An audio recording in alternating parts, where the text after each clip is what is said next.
I'm sorry, Carmen, I'm disrupting you. I did it way too late, but I'm recording now. Yeah, it's okay.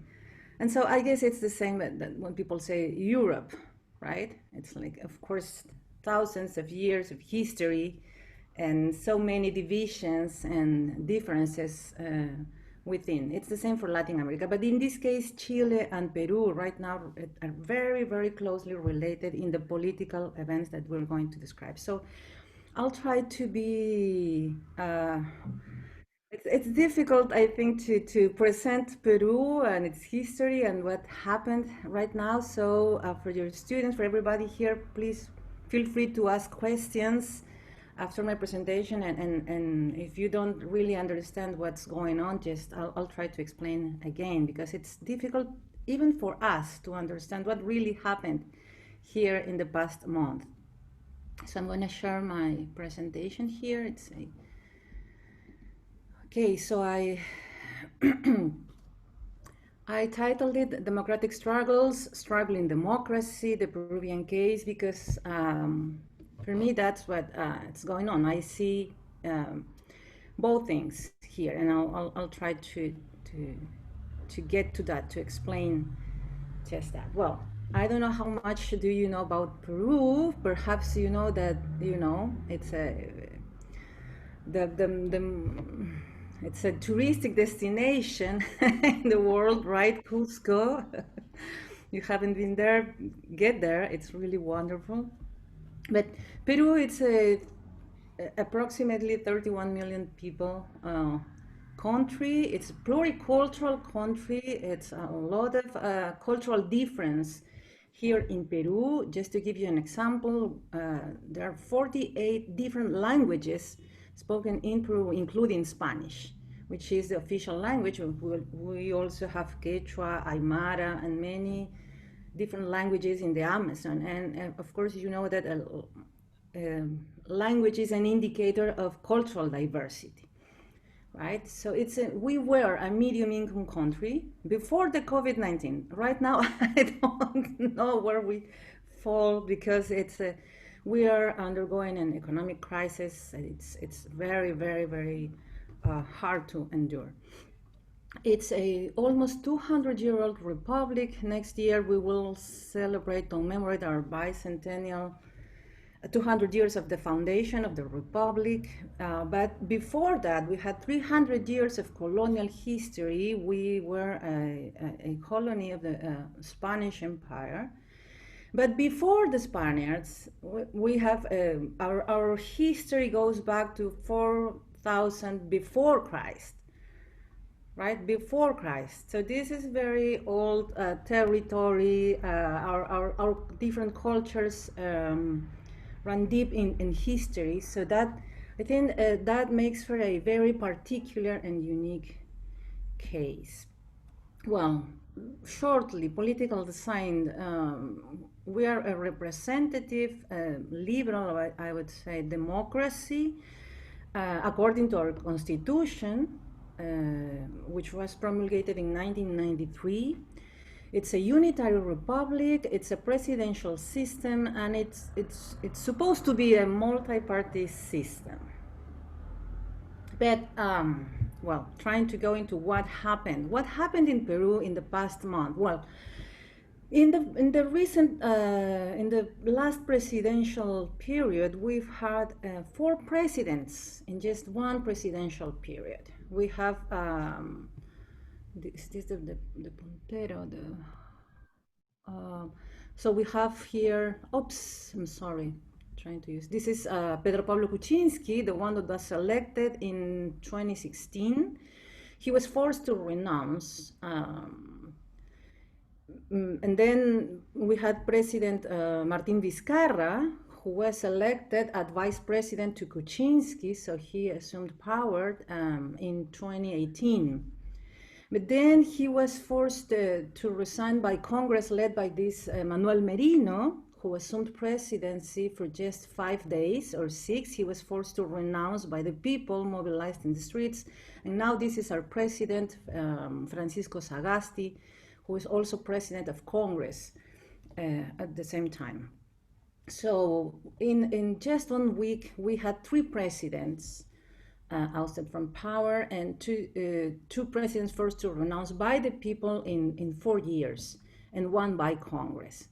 So what is going on? I think the first thing is that clearly our political design is not working well. You know, the things that should be working are not working. And it's difficult to explain the many problems that caused this situation. But in my view, I think that we come to a point in which the political order founded in 2000, 20 years ago, it's at a point of exhaustion. So to explain what happened before 2000. In 2000, we were coming to the end of an authoritarian government, um, the government of Alberto Fujimori, who you see there in the picture, and we were also coming out from 12 years of internal war, the Shining Path, declared war to the Peruvian state, and deep economic crisis. It was a critical conjuncture.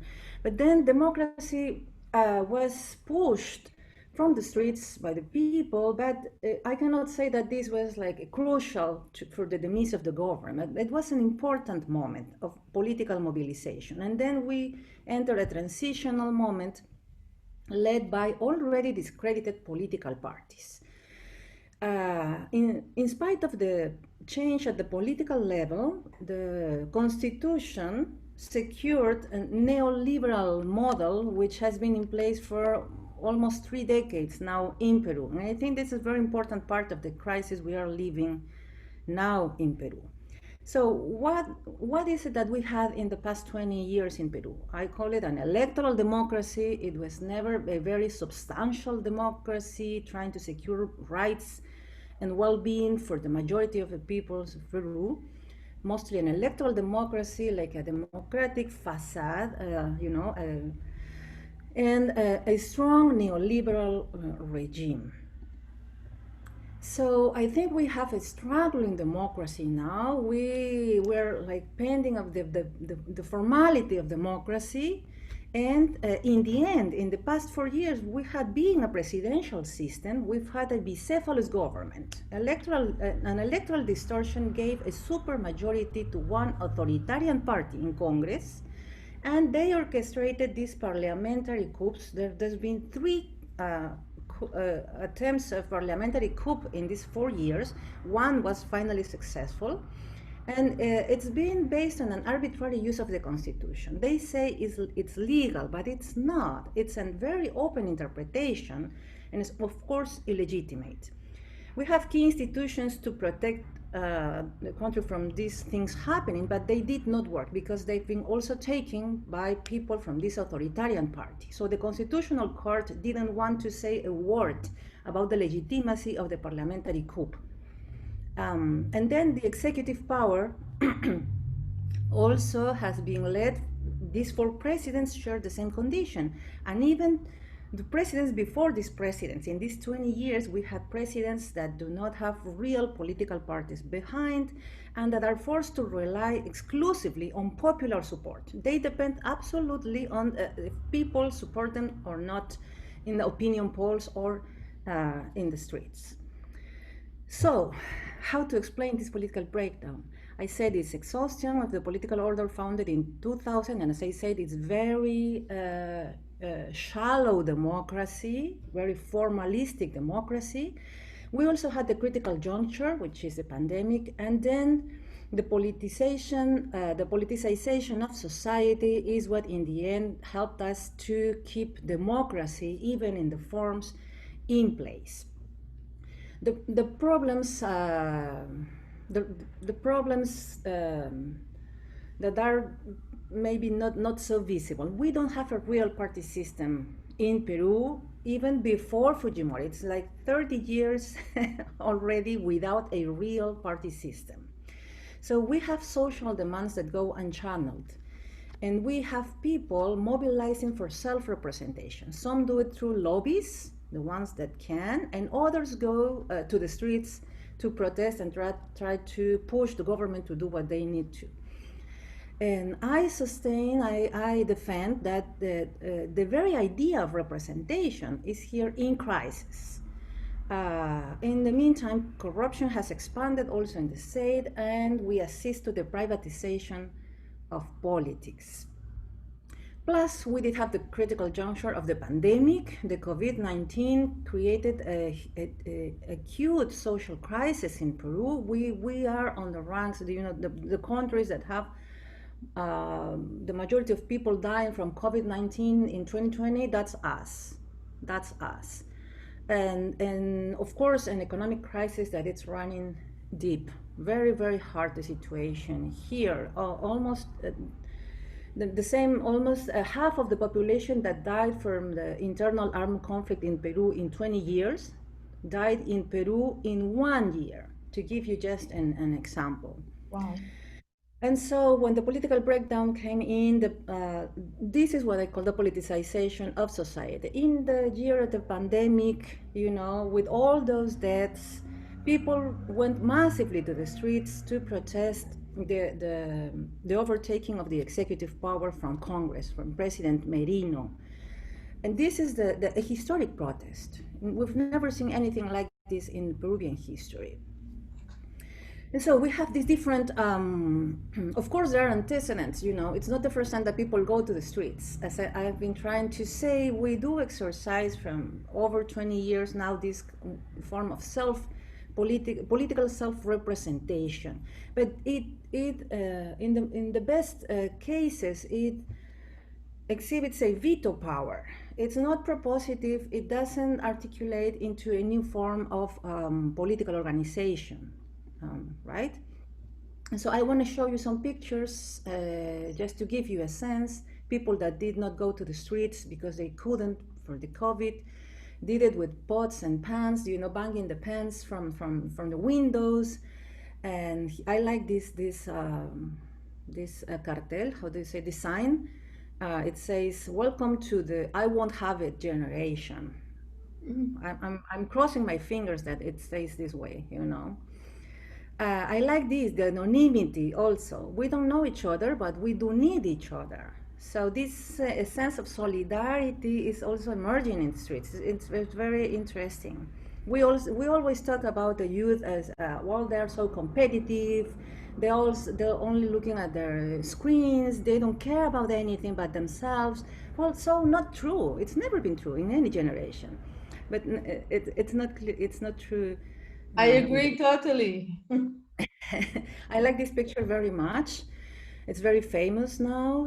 I see that my flag with the holes in there, but it was a battle with the police because the police repression was brutal. It was brutal. Two youths were killed in the streets. These are Inti Sotelo and Brian Pintado. Their faces are now inundating the walls of Lima, and as you see, there are pictures of the protests. And so I'm very interested in understanding also how the language of memory are giving shape and identity to the protests that are still going on with a lesser weight. Just for clarification, Carmen, these pictures are very recent. That's from the recent demonstrations, right? This is mine. This is one of my pictures wandering the streets a week after the protests.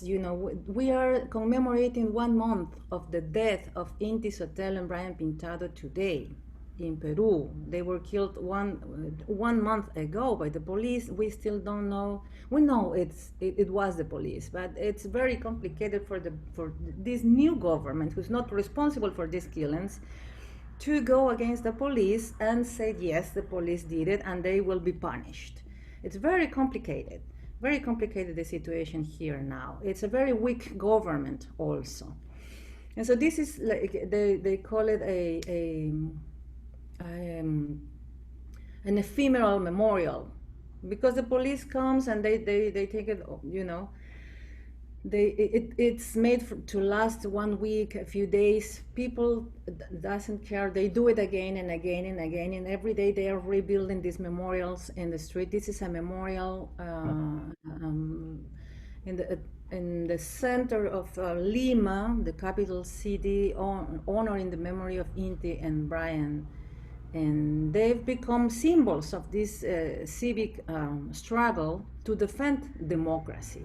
So, of course, we have many challenges ahead because we're not aiming to change the constitution as in Chile, not yet. Some people talk about it, but then we are stuck with the same system, the same rules, with the same actors, and we're going to a new presidential election in April 2021. So what's what can Very come out soon. of that? Yeah. Very, very soon, and you know, Nothing is changed.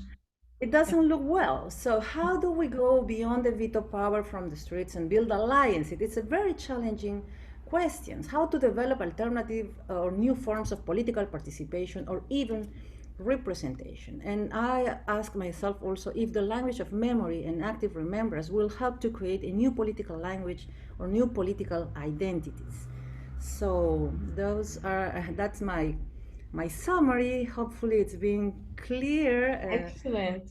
Very clear. Unless there are, I think we should develop the dialogue after we hear also from Claudia and have questions. But if there is any clarification or a question that is concerning facts or clarification on the situation in Chile, is there any question here? No? Okay. So I think we move now to Claudia. Describe to us the situation in Chile, and then we will open up the dialogue and the questions.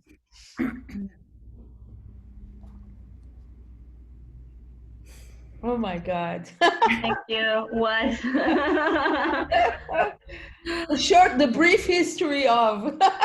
Okay, so the colony. No.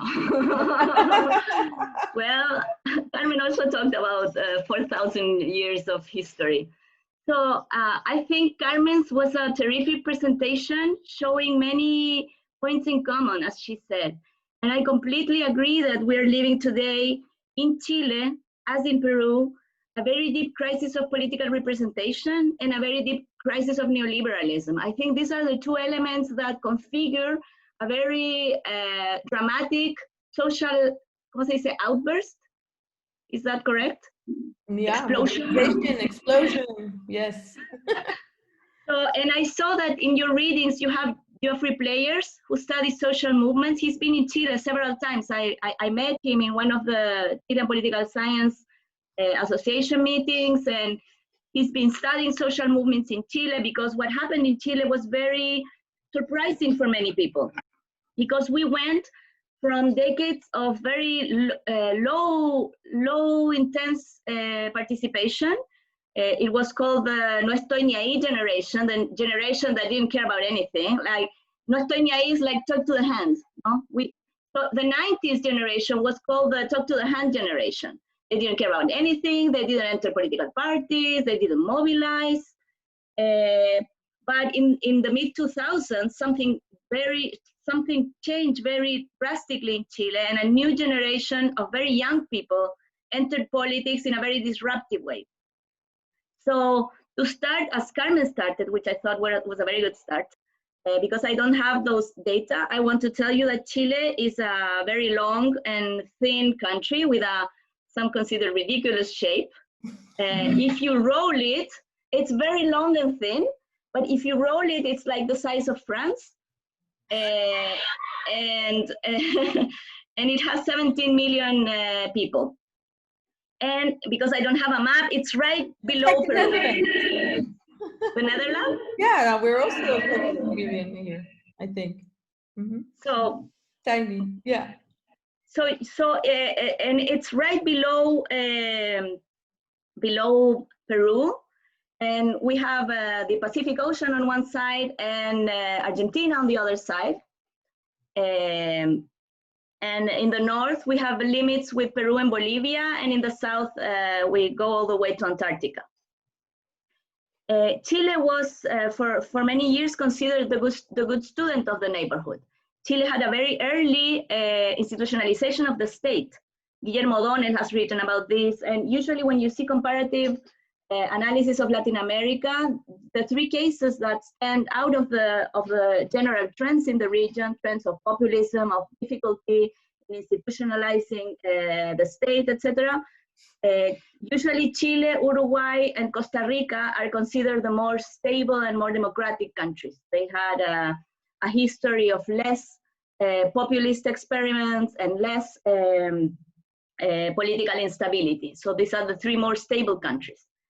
Chile, so Chile was considered, some people talk about the jaguars of Latin America in the 90s, no?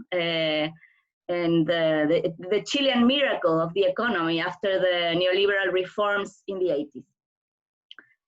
I posted there a link to a trailer of a very good documentary that was made by a friend of mine, a journalist called Carola Fuentes, and another creator whose name I don't remember.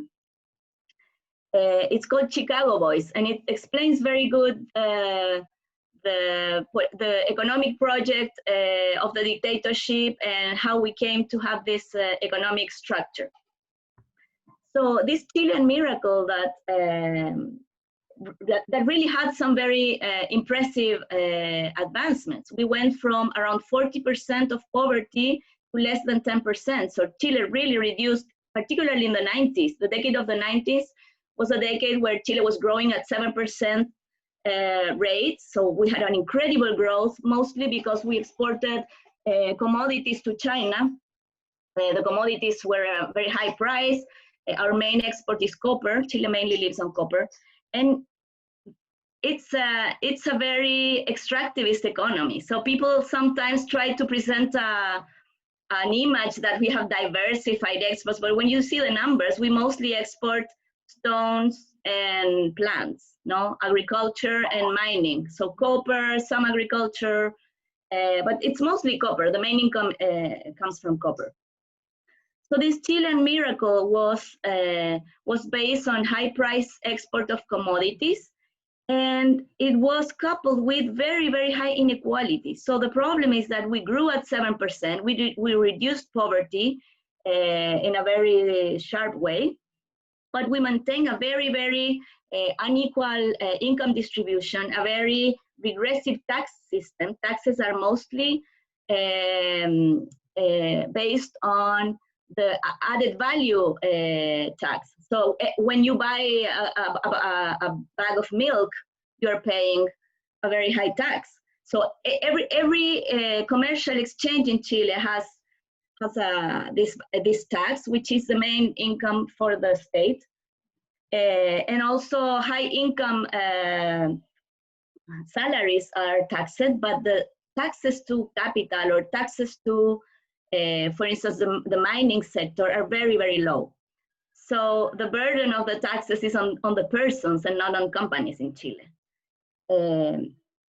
So this led to a country that grew a lot. The prices became, the cost of living became higher and higher because Chile was getting richer, but the salaries remained very low. So we had a cost of living in some cities in Santiago, for instance, Santiago, in some cities in Chile, the cost of living was like Madrid, but the salaries were like Paraguay. So the economy became mostly based on debt.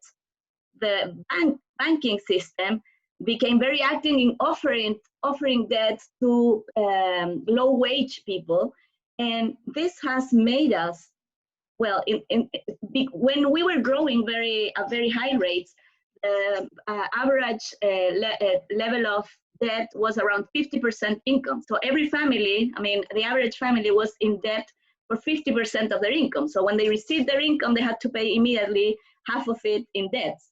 Now, because the economy went from this growth rate to 2 or 3% before the COVID, so we were decelerated. We didn't shrink, the economy didn't shrink, but it decelerated greatly. And so we were growing at 2-3% rate in the last 5 years.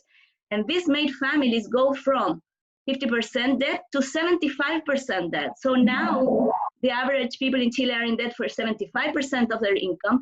And this debt is for paying mortgages, for paying housing, but it's also for paying medicine, for paying education, for paying clothes.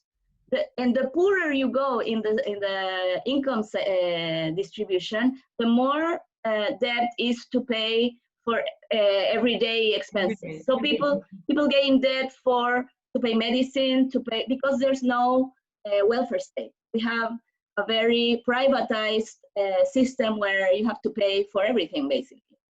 So I wanted to show you, as I said, Chile has been very stable. We had the 1828 liberal constitution, which didn't last because there was a war, and the conservatives imposed their 1833 constitution, which had important reforms in the 1870s that liberalized the system, and the liberals came to power in the 1870s. But the democratic period really started around the 50s with the 1925 constitution. The 1925 constitution, the dates I have below every constitution are the dates of important constitutional reforms. So the 1925 constitution, as you see, had important reforms in the 60s and 70s. And that's the period when agrarian reform took place in Chile, when the Christian Democrats began opening popular participation. So that's when really the political masses enter institutional politics in Chile, after the 50s, and when the labor political parties and the unions became integrated into institutional politics. And women had the right to vote. Only in 1952 women could vote in presidential elections, in the 30s for municipal election, and in the 50s for presidential elections. And so this led to the Allende government. The Allende government was called the revolution, the Chilean way revolution. So it was an attempt to make a socialist government through democracy, through electoral democracy. So Allende was an experiment to try to get to the results of revolution without going through the means of violence that revolution requires. And this was, of course, strongly fought by elites, by the oligarchy in Chile, by the United States, and the Allende government, which was elected in 1970, lasted only until 1973, and was overthrown by a military coup led by Augusto Pinochet, and the other two commanders-in-chief of the other branches of the armed forces, and the head of the police. And so from 1973 to 1990, we had a military dictatorship that violated human rights, that abolished, in fact, the 1925 constitution, and ruled through what they call states of exception. But in reality, there was no constitution in place. So I don't know if you can call that really a state of exception. It's not an exception to a constitution that is not ruling. But they enacted decrees, they governed through decree, Congress was abolished, political parties were banned, there was exile and persecution of opponents of the dictatorship, and many people were tortured and killed. And this lasted until 1990. And so but before that, in 1980, from 73 to 1980, Pinochet had the idea that Chile needed to create new institutions to prevent something like the socialist experiment from happening again. And so he designed, with his legal advisor, Jaime Guzman, a constitution that would create a new kind of democracy. He wanted to change the system from the roots. So he really had a revolutionary project in the sense of creating institutions of what they called a protected democracy, a democracy protected from its self-destructive forces. These self-destructive forces were, of course, assimilated to communism and to, because this was the Cold War period, and so too much political participation was seen as damaging. Political parties were seen as a cause of evil for the stability and for the good functioning of democracy. So this protected democracy had the military as a political actor institutionalized in the constitution through many provisions, appointed senators. The Senate was not completely elected. The president could not remove the army, the armed forces higher ranks. So it was a system with a tutelary role of the military, and with a very limited role for political parties, and with a very direct attack against labor. Labor unions were separated from political parties. Union leaders could not be members of political parties by constitutional norms. So they tried to separate the labor world from politics and to really diminish the role of political parties in political life. I have to say, so since 1973, already a week after the coup, Pinochet appointed a group to design a new constitution, to create a new political system. All of these constitutions, all of these 4 constitutions were strongly presidentialist and strongly centralist.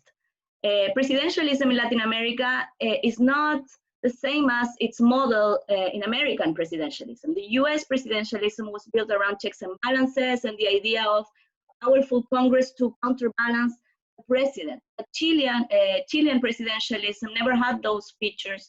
And in general, Latin American presidentialism was more influenced by Simon Bolivar's model, which was much more concentrated more power in the president, had less, of course, there's a lot of variation, and also there's a variation across time periods. And I would say in Chilean history, I see in general a pendulum of strong concentration of powers and then deconcentration. For instance, 1833 constitution was strong concentration, and the 71-74 reforms spread power. The 25 constitution strongly concentrated, and then the reforms in the 60s and 70s deconcentrated. The 1980 constitution concentrated power, and the later reforms in 89, in 2005, and the constitutional movement today are demands to deconcentrate power. So this is, I wrote an article, if anybody's interested, on the 1980 constitution. These are the main, so the 1980 constitution was approved, of course, during the dictatorship. Well, I'll skip that. And so Pablo, just to finish the general constitutional landscape, Pablo Ruiz-Tagle, who's the dean of the law school in my university, says that we have not had 1 but 5 republics, where each corresponds to a period of our history. But he sees as constant during these 5 periods a search for forms of self-government through written constitution, of using the law as a limit to power, of considering the Chilean people as the subject of the constituent power, and suffrage as a privileged mechanism for representation and participation. So in this book called 5 Republics and 1 Tradition, he tries to rescue the Republican tradition in Chilean constitutionalism, and he lives outside of this, the 1980 Constitution. He says the 1980 Constitution is not one of the 5 republics.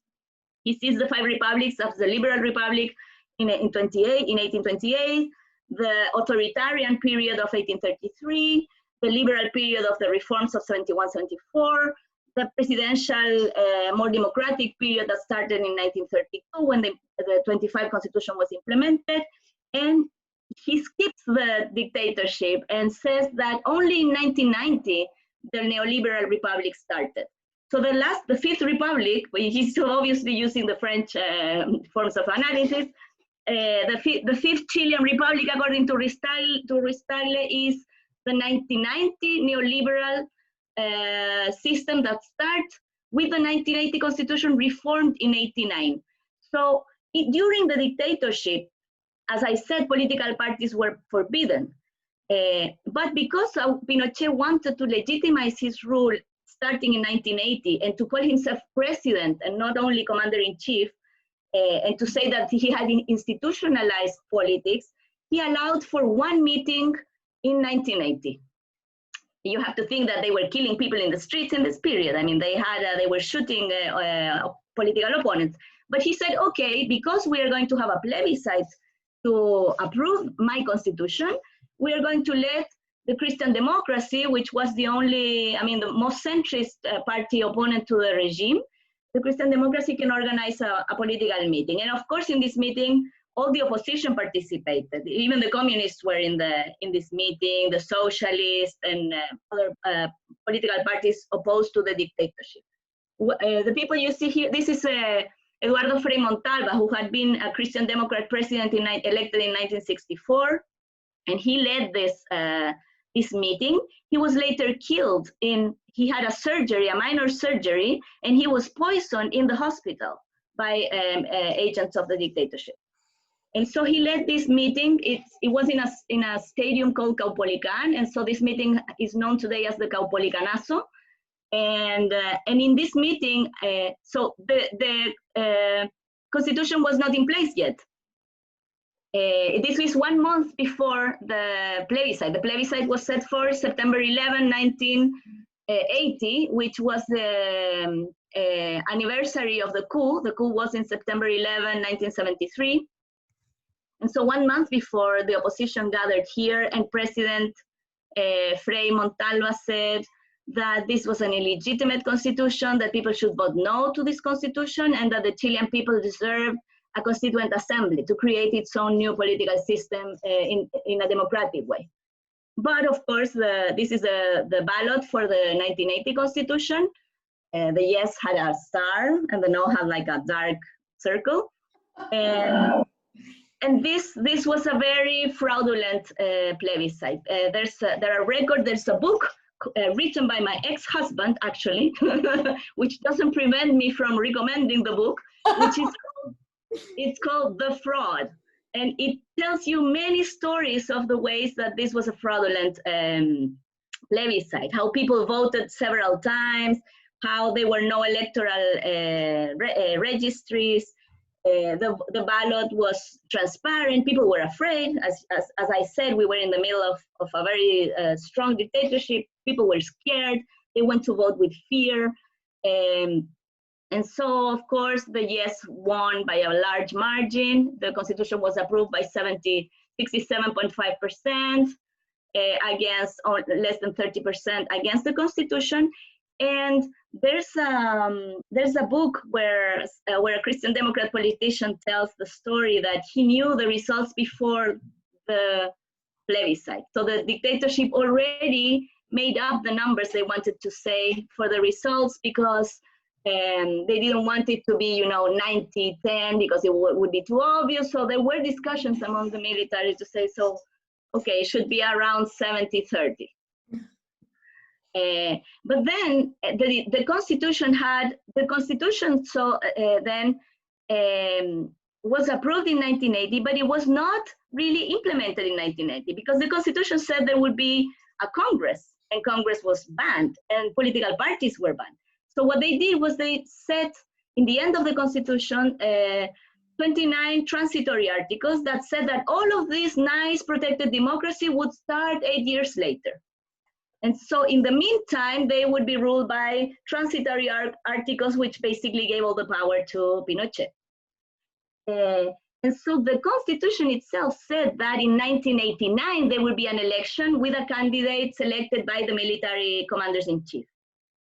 Because of external pressure, because of economic crisis, because of political massive protests in the mid-80s, this election became the plebiscite of the yes or the no in 1988. So in October 5, there's a movie called No, which I also recommend you. In October 5, 1988, the plebiscite, this rainbow represents the union of all the opposition to the dictatorship, from the Christian democracy to the communists, or even to armed groups in the left. So the dictatorship was defeated in 1988 in this plebiscite. There was this famous newspaper title that said he ran alone and he came second. And he lost, no? He lost in 88, and people were very happy. They sang a song saying, "We won with a pencil. No? We defeated them with a pencil," because there had been one terrorist attempt to kill Pinochet, which failed, and really this was a very unusual way to finish a dictatorship, defeating the dictator in a plebiscite. And after that, what's interesting is that a year later, after the defeat of Pinochet in the yes and no plebiscite of 1988, came another plebiscite, which many people don't even remember, which was a plebiscite also held during the dictatorship to approve 54 constitutional reforms to the 1980 constitution. This constitution was completely impractical, impossible for anything called democracy. It had mostly appointed senators, which completely blocked the democratic process in Congress. It banned socialist and communist parties, which have a very long tradition of democratic politics in Chile, like European communism, the Communist Party in Chile has been part of many democratic governments. It's not an anti-systemic force. The Socialist Party was part of. Claudia is a little frozen. Let's hope she will come back to us. Claudia, can you hear us? Something went wrong. Yeah, let me just kind of encourage you to ask more questions in the chat meantime if you have for our speakers. And let's see what is happening with the fascinating story on the Constitution.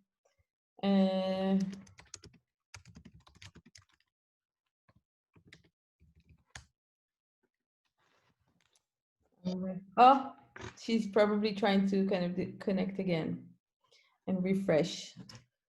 So fascinating. I'm gonna see, you know, whether we can open up the discussion very soon, because I already see so many lines that need to be. So I have questions. Let's say it this way. I have so many questions. So let's hope that Claudia comes back to us. Carmen, in the meantime, so what's the situation now? Where are we standing now in Peru? Well, we have this new government, Francisco Sagasti's government, which is also approaching 1 month. Very, you know, I say the So economic crisis and the social crisis is very deep. The pandemic continues, as you you know very well, also. And so he's pressed to make very difficult decisions to safeguard the people, but then there are also other demands that are coming out very, very fast. So it's a very complex situation, and he's again confronting pushings from Congress. And there's Claudia. There's back. Claudia. She's here. And by the way, Laura, our colleague as well from New School, from our cohort. Hi, Laura. We're saying hi. Glad that you joined our little reunion here. So Claudia, we lost you, but you were in the midst of telling us about this thing that even Chileans don't remember about the referendum in '89. So this referendum, on the one side, allowed for something like democracy to come back, but at the same time, it made it possible to continue political life with this constitution. So I think this was the beginning of a very deep problem we've had in the last 30 years, because we inherited a constitution with several of what Manuel Antonio Garretón calls enclaves. So things set there by the dictatorship, which would have never been there democratically, and with which we had to continue this last 30 years. So we have had, and I wrote about this in a Constellations piece about constitutional about the authoritarian legacy that this constitution was in our political life. And so I think that and I don't mean to judge this decision, because it was very difficult in 1989 with a very powerful Pinochet to say, we are not taking your constitution.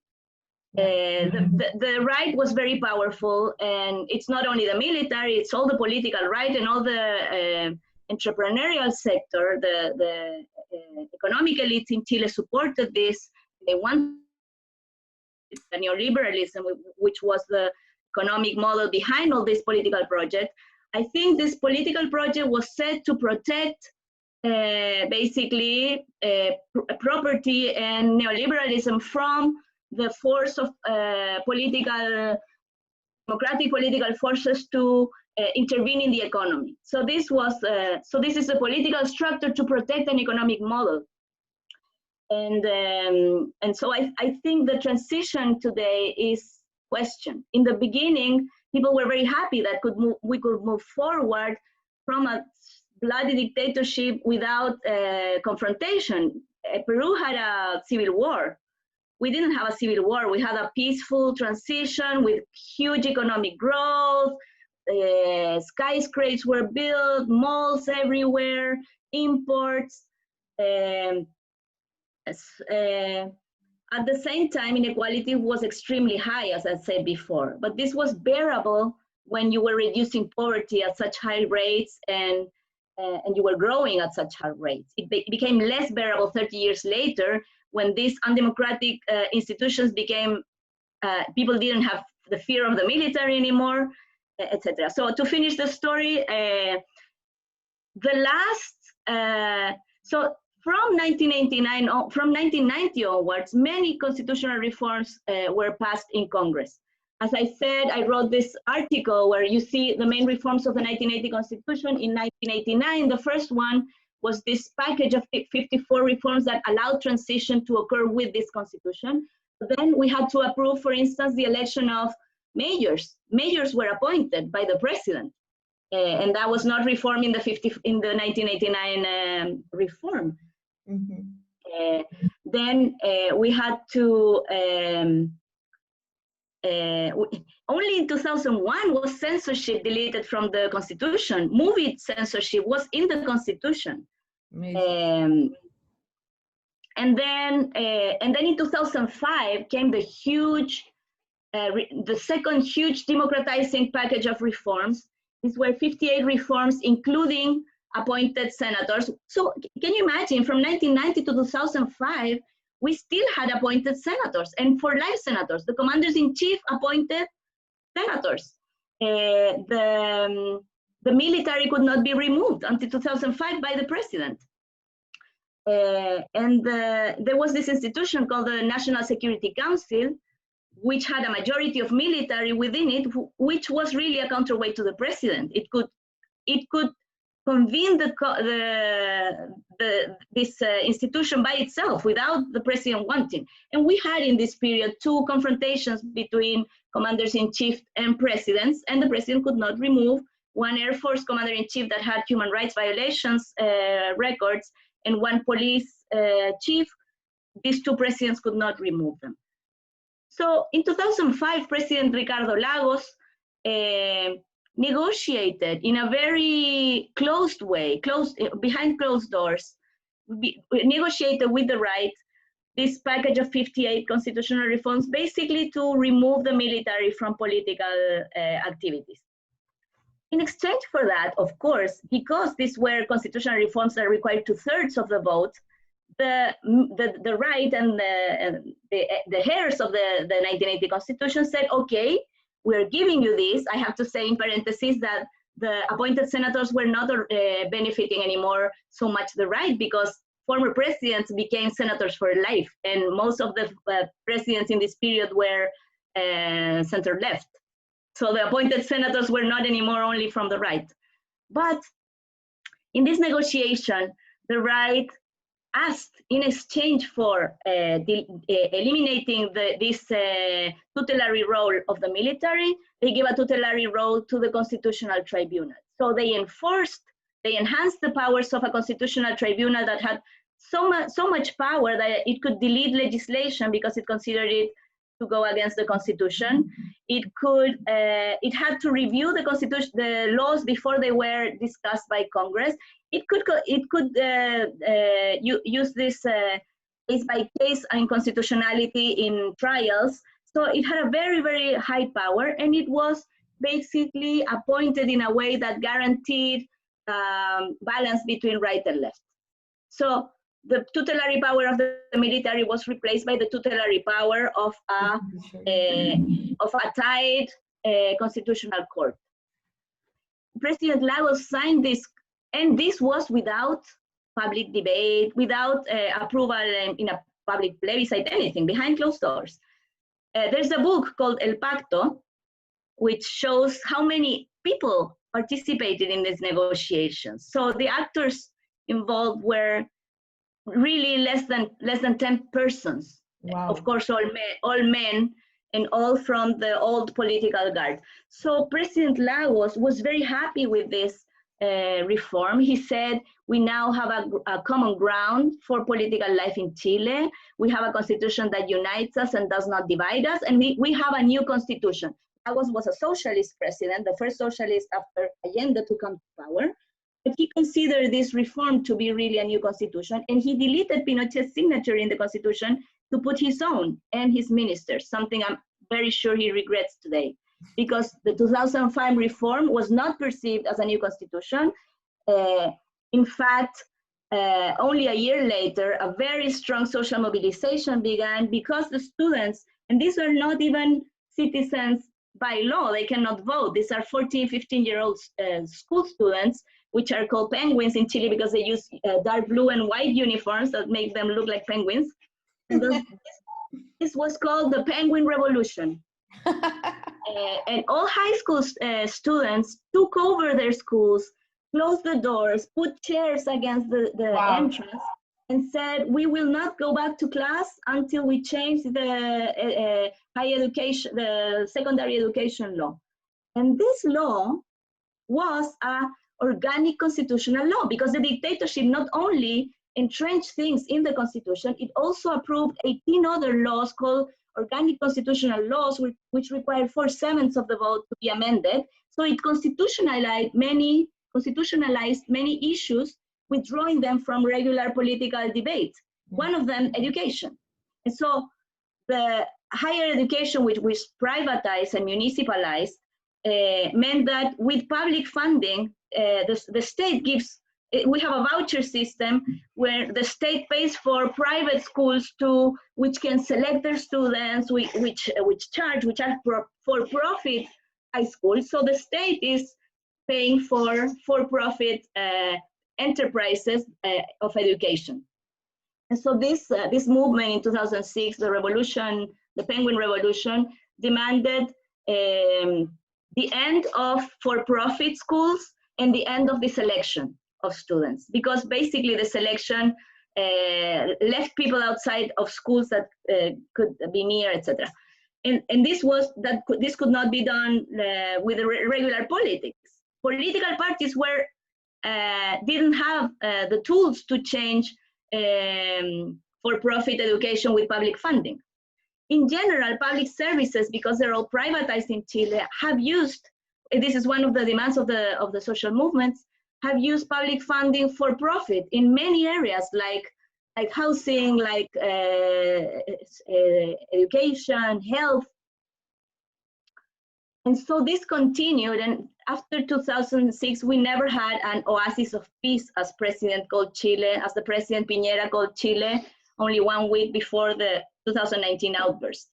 In 2011, there was a very, very massive university movement. Some of the students of the Penguin Revolution were already in the university. So some of the leaders of the revolt were now in universities, and some of them became deputies afterwards, are now in Congress, and they started new political parties.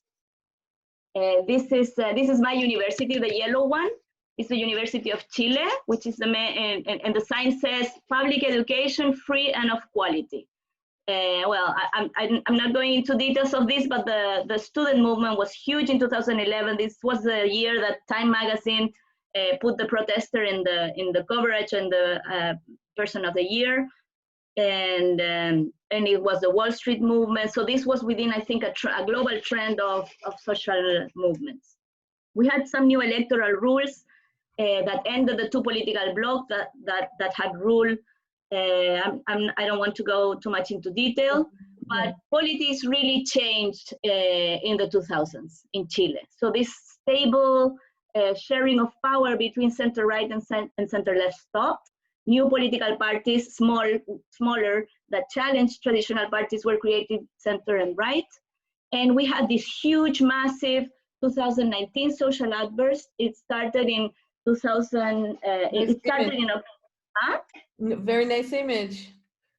This is the square. It's called Plaza Italia, the Square Italy, Italy Square, and it has been rebaptized as the Square of Dignity, and it became the epicenter of mobilizations in the center of Santiago. In October, what happened was that there was a small rise in subway fares.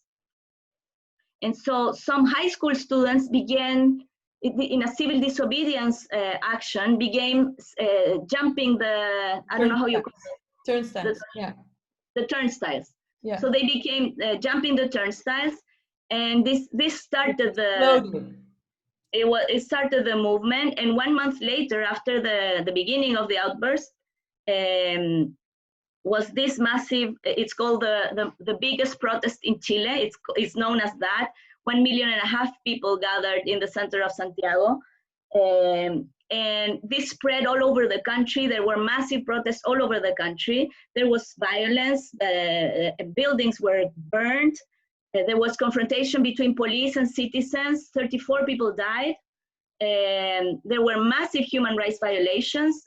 Over 400 people lost their eyes because the police shot, it was supposed to be anti-disturbs, anti-manifestation rubber bullets, but they were not rubber. The University of Chile made a study of these bullets. They gathered some of these things and they studied them, and they had metal within it. Wow. And many people lost their vision. Many people lost one eye, but there are some who lost both eyes because also they shot to the eyes. They didn't shoot to the body of the protesters.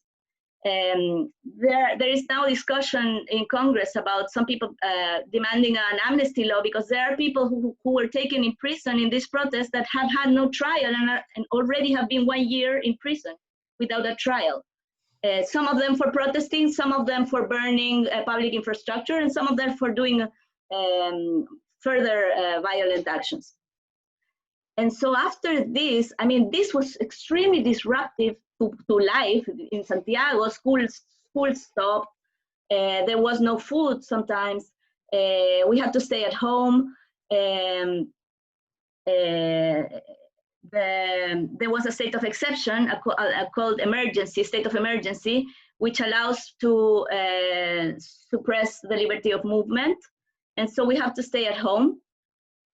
There were curfews, and this lasted for many months. In November, this started in October, as I said. Huh? Yeah, we're getting closer to now. We just yeah, let's see. In November, the political parties offered a political solution. Political party presidents gathered and said, okay, we're going to have a constitution-making process.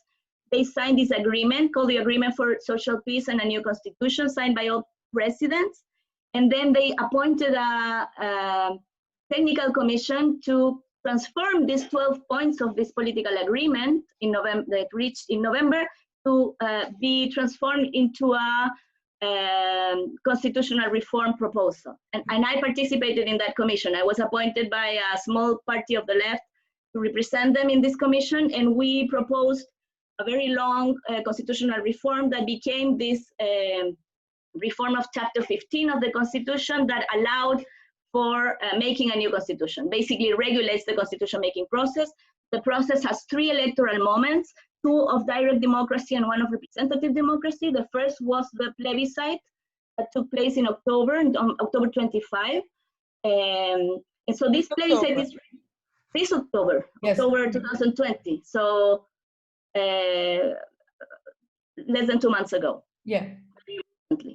And so this plebiscite asked the people, do you want a new constitution? And what kind of mechanism do you want to create this constitution? A constitutional assembly or a mixed body of Congress people and elected representatives? And there was a second reform which was incredibly important. After this Law 21-200, is the original regulation of the entire process, was amended by another constitutional reform that passed in March 2020 that granted gender parity for the Constitutional Convention. This is historic in Chile and is historic in the world. It not only grants gender parity for the candidates, but it's a gender parity integration of the constituent body. It has a correction mechanism, so we will have a gender parity constitution. In Chile, we had, until this Congress, which is the first one elected with, I showed you before, electoral reforms that created quotas for women. Until this Congress, we had only 15% of women in Congress. So way below Latin American standards. Mm-hmm. And so now we will have a gender parity constitution, a constituent body, and also it granted some room for independence but it's basically the basic rule for the second electoral moment, which is the election of the members of the convention. It was based on the election of deputies. So it was based on the law that regulates the election of the Chamber of the Deputies. We had to change all of this schedule because of COVID.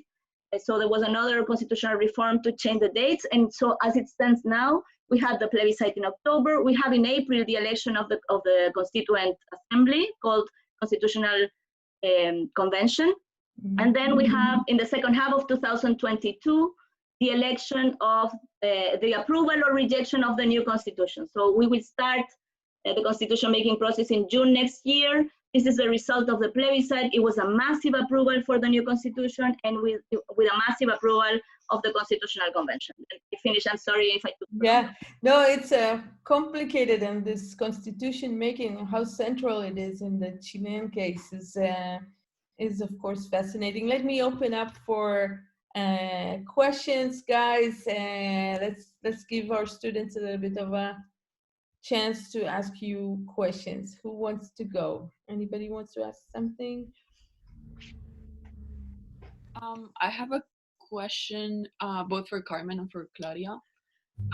So I guess both of you talked about the politicization of society, and also like how does that relate? Like does that also come hand in hand with like polarization and radicalization, I guess? Okay, that's an interesting comment.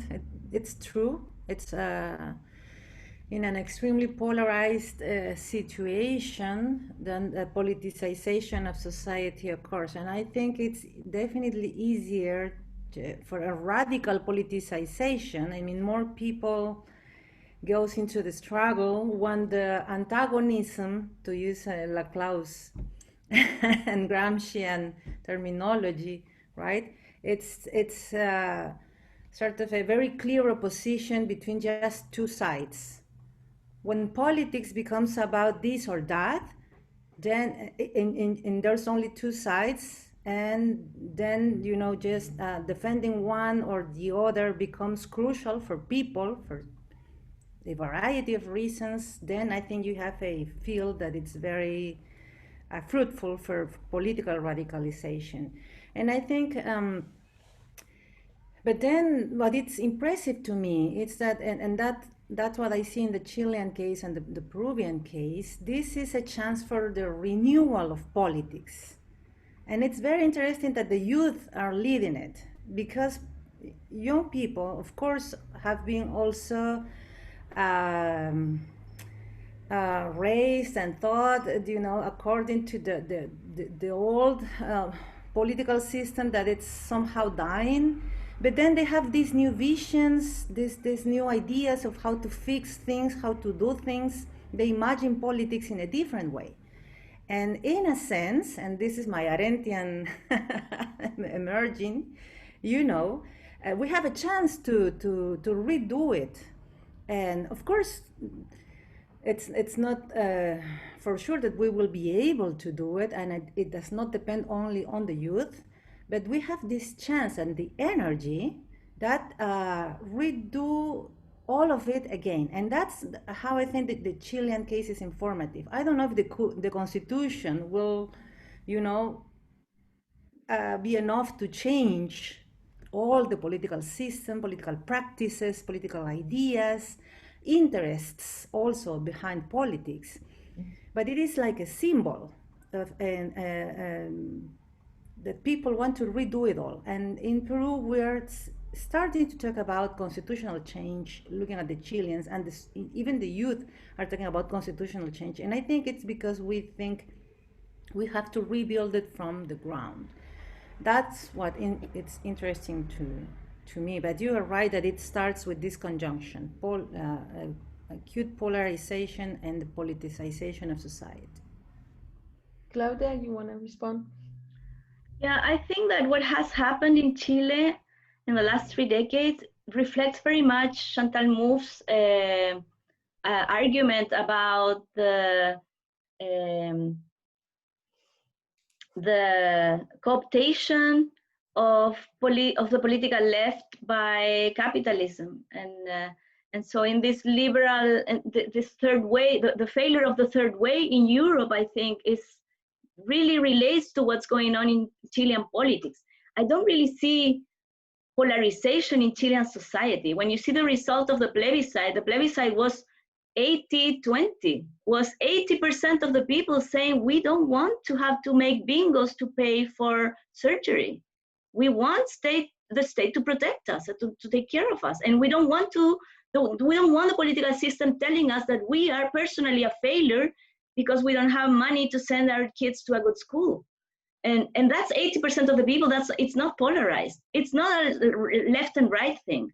But the elites don't see it that way. There was a report by UNDP in 2015 that showed 50% of distance between elites' perception and citizens' perception with regard to the role of the state.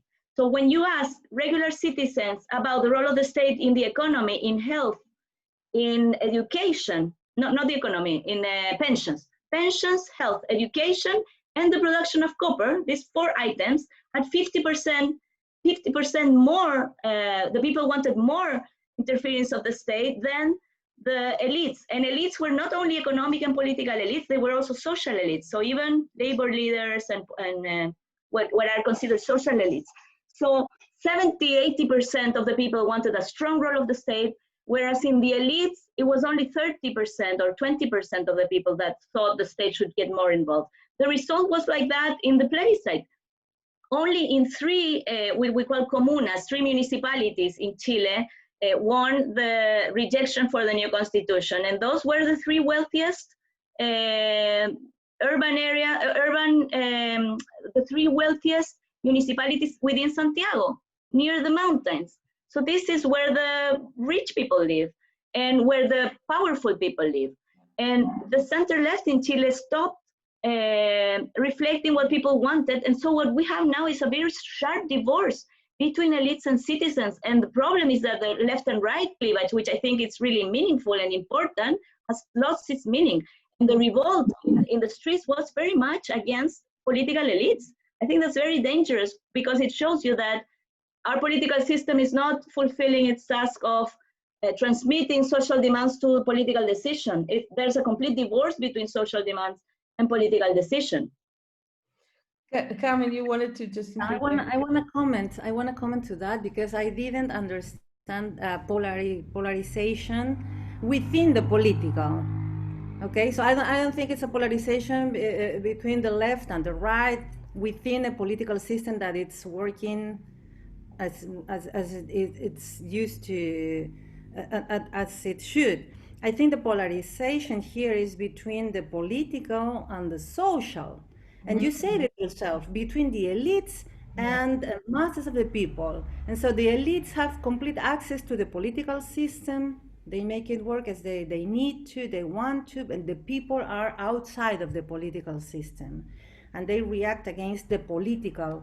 And that's the polarization between the political and society. And people against the elites also. And that's the same here. And I think, so there is a polarization, but it's not within the political system. That's how I see it, at least. Interesting. Thank you for this sharpening the distinction. Any other questions from the students? Anyone? Or comments or perplexities. Or... Perplexities, I think, this is, we are, unfortunately in the course, we do a lot of theory, but we don't go too much into cases. So that's kind of, throwing them into very deep water here. But it's very challenging that our theory does not, give all the answers that we need. Exactly. Yeah. But maybe Santiago, you want to, post something, and then we'll see how we go from there. Yes, for sure. First of all, thank you very much for the presentations. I keep taking notes, so I have like three pages of notes. I probably will follow up with some of them, but let me just... I will take notes after the recording. I wish I could send you mine, but my handwriting is awful, so I won't be able to do it. But well, let me just ask a few questions, as I would call it myself, a reformed political scientist. because as a political scientist, I left a long time ago. So I will ask a question that perhaps pushes a little bit beyond, but I will ask a little bit about something that Carmen finished, but I believe relates with both papers. This is about the role of memory. In both papers, you very, very well explain the role of the new social movements, the youth involvements, and the extreme role of imagination as the key possibility of actually moving forward. And when, Carmen, you were finishing, you mentioned the word memory, something that in other countries in Latin America, especially places like Argentina, has been very present for a very long time. But hasn't been, I haven't been so clear until now in terms of the Peruvian and the Chilean political scene. So I do wonder, I think it's two levels here, somehow when we think about this youth imagination, most of the time goes supranational. We can think about movements that are going to be regional or transnational, about the youth movements, about thinking about a different world. And we think about memories, many times are local memories. Okay, there are memories about the particular process in particular countries that they are very specific. And I do wonder how you see, and if you can comment on this relation between memory and imagination, how these social movements are moving in such a way that the memory of some kind of I would call it local memory or regional memory, help to create something that goes actually beyond a proposal only for Latin America.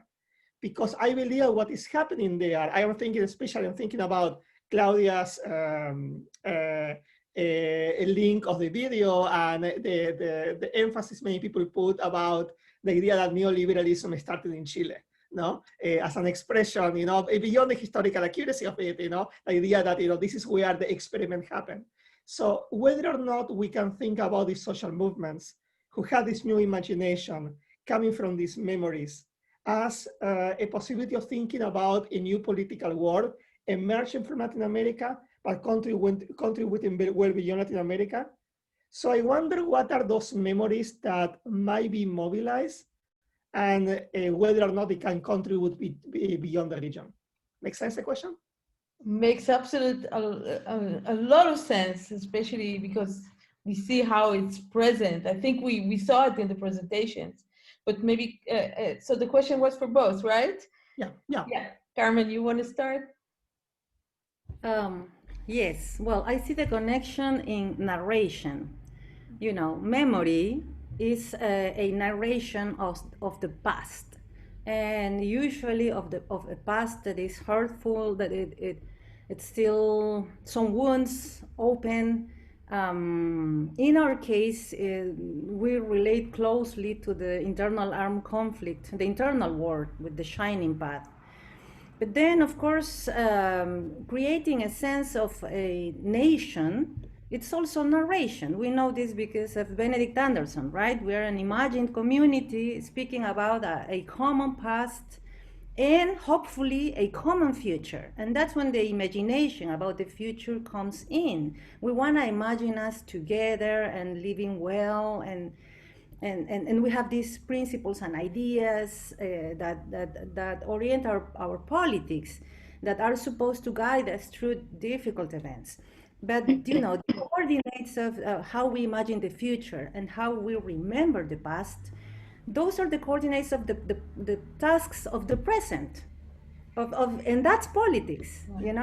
How do we make sure that we have the future that we imagine?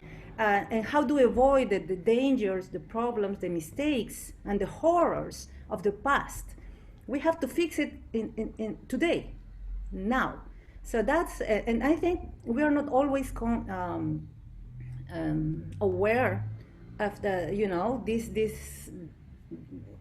these coordinates, but sometimes politics gets this sense, this meaning for many people. And I think that the language of memory and the language of imagination of a different future are crucial for politics. So that's why I ended up asking if we will find, all the strength and the capacity that we need to make big, real, deep changes. Now that we see, these bits of the language of memory and imagination in everywhere, I see them everywhere here. You showed beautifully also in the slides at the end that the new slogan, the new imagination, right? In the slogans themselves, there is already a new content. So maybe Claudia quickly respond to the question of memory and its central role. It's very interesting, and it's very, I think, complex. The social outburst in Chile was full of images, was full of iconographic new images, extremely sophisticated. We had a set of superheroes. There was a dog. There was a black dog that was famous for barking at policemen on protests and not at the protesters. And it became known as the Negro Matapacos, the cop killer, because it was a black dog. And it's an icon. There are images that portray him as the saints in the Renaissance, in graffiti on the streets. There's the images that came out of the protests are amazing, even with the Constitution. Memory in Chile, the concept of a memory is very much attached to human rights violations during the dictatorship, and it's very much constrained to that. Even the concept of human rights has been very difficult to take out of that constraint and to talk about human rights violations in democracy. This had been discussed before by some political scientists, but was not widespread, that police violence, we have a militarized police that has performed police violence through democracy all this. Unfortunately, armed and assisted by Israeli companies and Israeli technology. Yes. And rubber bullets is something that we know very well from our own experience with human rights violations. Yeah. And so sorry, I had to say. With a Prussian, this came from all our military and police have a Prussian origin in the late 19th century. After the war, the French-Prussian wars, when the Prussians won, they had a strong influence in all the armed apparatus of the state in Chile. Yeah. So I think out of this movement came a sense of an imagined community, as Carmen was saying, very strong, a unity of the people around the concept of dignity, around the square, the dignity square. People helped each other. The police couldn't enter this place, so there was like a self-ruled area of solidarity. Some people brought food for the protesters, and health brigades were organized by medicine students to help what was called the first line, the people that really went against the policemen. Wow. Armed. They were armed. The first line, they had helmets, they had gas masks, and they used the transit signs as ¿cómo se dice? Escudos. Shields. They used the transit signs as shields. There was really a armed confrontation between police and people with stones from the streets, and this medical assistance, self-organized and all that. I think it's a very complex thing. The music of the movement, there was also, they rescued a song by Los Prisioneros, a 1980s rock band, which was very influential in Chile. It's a song about education called Kicking Stones, about how education left out poor students, and they left them out kicking stones. They couldn't get jobs, etc., pateando piedras. So, and the other song that was sung in the protest was El Derecho de Vivir en Paz by Víctor Jara, which is from a previous popular in the 60s. Mm-hmm. So he was a singer from the 60s that was killed by the dictatorship. Yeah. So the two songs that you could hear in the protest was El Derecho de Vivir en Paz y Pateando Piedras. No, one from the 60s, one from the 80s. One in the struggle where Chile was trying to march towards democratic socialism, and one from the struggle against the dictatorship. protagonists of this movement are young people who did not mostly live the dictatorship. They're younger than my generation who lived the dictatorship. They have less fear of the military, and they have sometimes romanticized the struggle against the dictatorship. So I think there's some kind of, and there's a lot of rescue of the graffiti of the 60s of Ramona Parra, which were the graffiti sort of official of the popular unity of Allende. And I think it's very energizing to see this, but it's also scary because it's a way of suppressing pluralism, of suppressing differences. This social struggle with this sense of community, internal community, etc., hates political parties. You will not see a political party sign in this protest. If you bring a socialist or a communist sign, or even in the left, they would kick you. I mean, they would. The only flags you could see in the protest were Mapuche flags, the indigenous groups of the South, and soccer teams flags. Even opposing soccer teams went together. This was also that we are for the first time united. The two soccer teams, they hate each other. So I think the idea of the people as one is really scary in a sense, because it gives a sense that we can rule directly ourselves, and it blurs differences. And of course, if you have 1.5 million people marching on the streets, some of those people voted for Piñera because Piñera won, the right-wing president won the last election. So it's very hard to see the political cleavages behind this movement. So that's also the tension between the expression of unity and the need for pluralism as a basis for democracy, right? For any move in the direction of democracy. We've discussed it in our course quite extensively. We devoted at least 2 weeks to the idea of the people and problematizing it. Do I have a sense that Anna and Zuzia have another question? Is there? No? Zuzia she's my student from Poland, and we were following the events in Poland and the women's protest there.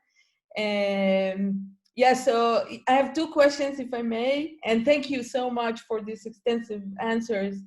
So my questions would be, well, 2 things. One is traditional social movements, women's movements, unions, labor union movements. How are they? What role do they play in the current mobilizations and inspiration for the youth, or not at all? Or do we really see something new emerging? And my other question is about today. I mean, we're in COVID times. You both stressed the devastating effect, and I suppose the effect on the economic disaster that is approaching all of us is affected both by the measures in your countries, but also what happens here in the North Hemisphere, right? That influences trade, that influences exports, that influences people's jobs. You know, everything is related, right? We're in the midst of a global state of emergency. So I would like you to also to summarize, because we're really a long time already, almost an hour and a half together, to just kind of take us through this moment of crisis around also the COVID situation. Tell us what you think, how it is impacting the mobilizations and the prospects for democracy. So far, I was very optimistic. I hope to also finish with an optimistic note, but it might not be the case, I'm afraid. So, but just tell us a little bit what you think about it. I couldn't hear the first question. About feminism and labor unions and how they are playing a role or not in the current mobilizations. Carmen, you want to go first? Oh, okay. So, you know, women's movements here in Peru, as in other parts of the world, also in Chile, in Argentina, notoriously, I think they will pass the legislation in favor of abortion rights this time. You know, last year, around the same time that Chile was moving for the constitution, Argentina was moving strongly for abortion rights for women, and then Bolivia, Ecuador, Colombia. There were also, you know, lots of protests, and because there are also environmental issues, labor issues. So I do see the more traditional social movements in Peru. I see them coming and protesting all the time for the past 30 years. All the neoliberal regime has been plagued by protests. It's not that there's no opposition, there is no consensus about the neoliberal regime, but they've been fighting, you know, in separate roads at very, very small, without resonance at a wider level. But now, when democracy is at risk, or that is the perception of the youth, you know, the more urban movements, that's when it becomes an issue of polarization, right? People say democracy, and they put lots of different meanings in that label, and they struggle together. And you have a mix, I think, in my view, in Peru, as I see it, you have these new forms of organization. In Peru, we call them colectivos and the colectivas, you know, the collective. And this means that they're not a social movement. They won't have an identity or a stable organization behind. It's more ephemeral. They will come in together and fight for what they need to, and they, you know, just. And you have still the more traditional groups, women's organizations and labor organizations, but they're very small and diminished. I think that the colectivos, these more open forms of organization, come first, and they're very, very strong because they're massive. Strong because they're massive, not strong because they can sustain what they have. So that's a challenge. Then you have the more traditional organizations, and at the end, but it's almost with they are there because people won't kick them out, but almost the parties, which are in Peru are non-existent. You know, we don't have real parties here. And so we'll see, because then if we want to rebuild the politics and the country, we do need some forms of organization and more sustainable spaces. So that's a real challenge. Yeah. And so, sorry, Carmen, just my students have to leave. They are leaving one by one, so they're leaving notes on the chat, and they have to leave to another class. But we're here. Let's get it rounded up, and just continue as we go on. I just wanted to kind of excuse my students and let them go to their other classes. I don't want to take all the time, so maybe I'll leave leave it there. Claudia to answer, because the pandemic is a huge topic, you know. Yes. Okay. But your sense, just in one sentence, where is it? Is it going to destroy? It's very hard. It's very hard on us. I explained a little bit about it, but I think it's helped us also to see how we also talked here about the Peruvian miracle. There's no miracle, you know. These beautiful numbers about macroeconomic growth are hide all the difficulties in infrastructure, access to education, health, the very basics of any political system, you know. So, and in a sense, it's very hard on us, but it's also it's made possible, all this political mobilization. Yes, that's how. Yes, Claudia. Thank you. I think feminism has been incredibly important throughout this process. Not only the student movement, the feminist movement was very relevant in the social mobilization of the last 10 years, but particularly in 2018, we had a very, very strong student movement, a feminist student movement. The universities were paralyzed basically with demands of regarding sexual abuse and sexual harassment by professors. For instance, professors were fired from the university, something that had never been. I mean, people who were very powerful in universities, and I think I owe my position as head of a political science department to the 2010 mobilization. In where I work, which is the University of Chile, a very progressive, left-leaning, so to speak, university. In the unit where I work, the Public Affairs Institute, all of the people who have some position of power are men. Amazing. And the relationship between colleagues changed after the 2018 mobilization. Men started asking themselves, so maybe there are things that I haven't seen up to now.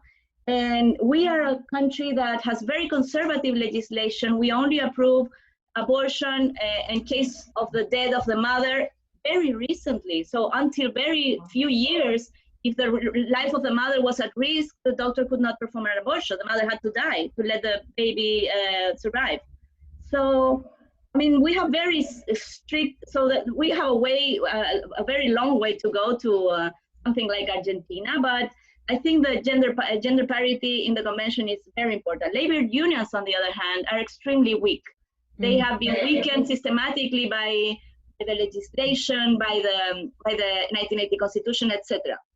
And so with regard to COVID, I think it's very unfortunate that we are moving towards this new political moment in this scenario. I mean, it would have been much better to have a normal time to have the new institutions, because probably in part, the right will try to blame it on the new constitution, the economic crisis. I mean, they're gonna say, you see, you have now the new institutions, you put some, I don't know, regulations to property, and this is what happens.